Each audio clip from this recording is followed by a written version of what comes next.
বশীকরণ করলে কি ক্ষতি হয় ও এই বশীকরণ করলে কেন ক্ষতি হয় আজকের এই ভিডিওর মাধ্যমে বলবো।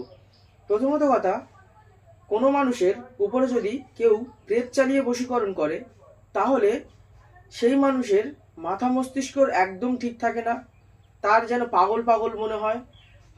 কেউ হয়তো আপনাকে বশীকরণ করলো, বা আপনি হয়তো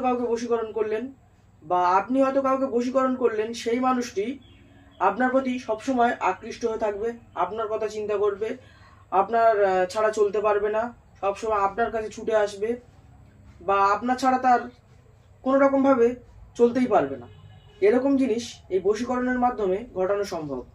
তো এই বশীকরণ যদি প্রেতবিদ্যা দ্বারা করা হয় তাহলে কি হয়, মানুষের মাথা মস্তিষ্ক ঠিক থাকে না,